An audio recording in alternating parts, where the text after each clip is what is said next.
সিরাজ মোল্লাকে সিরাজ মোল্লা আমার ডিউটি হবে যে যেখানে আমরা যাচ্ছি সেখান থেকে গোপালগঞ্জে স্বাধীনতার পরে কোন নির্বাচন হয় নাই। এবার 5ই আগস্টের পরে একটি গণতান্ত্রিক পরিবেশ সৃষ্টি হয়েছে। যার ভোট সে দিতে পারবেন, নিরপেক্ষভাবে স্বাধীনভাবে ভোট দিতে পারবেন। সেই জন্য আমাদের জিয়া পরিবার, বিশেষ করে বেগম খালেদা জিয়া অনেক কষ্ট স্বীকার করেছে, তার বিরুদ্ধে মিথ্যা মামলা দিয়ে অন্তরে রেখেছে। কোনদিন শুনলে আপনারা অবাক হবেন যে নিম্ন আদালতে 5 বছর সাজা দিয়েছে, বেগম খালেদা জিয়াকে উচ্চ আদালতে 10 বছর সাজা বাড়িয়ে দিয়েছে।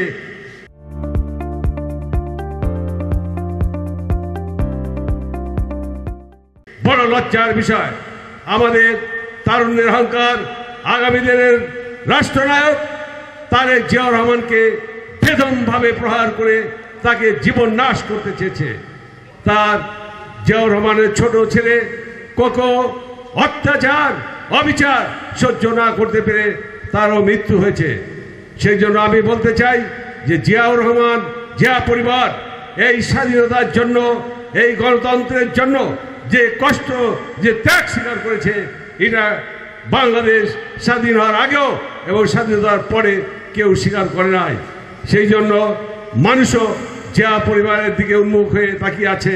সামনে নির্বাচন হবে এবং বিএনপি বিপুল ভোটে জয়যুক্ত হবে এবং সরকার গঠন করবে।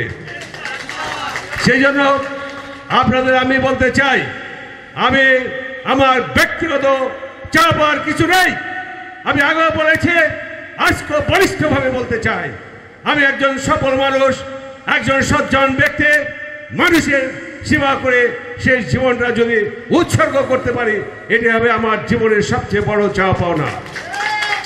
সেই জন্য আপনাদের আমি বলতে চাই, যদি নমিনেশন পাই তাহলে আপনারা প্রত্যেকেই ঘরে ঘরে গিয়ে যার যার ভোট দিবেন এবং গোপালগঞ্জে একটা ইতিহাস সৃষ্টি করবে।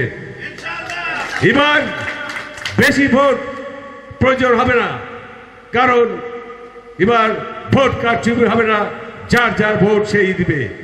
সেই জন্য আমি বিশ্বাস করি এবং আশা করি যে আমার সঙ্গে যারা আছে এরা যদি সচেতন থাকে, এরা যদি ভোট দেয়, তাহলে নির্বাচিত হওয়া আমাদের জন্য সময়ের ব্যাপার মাত্র।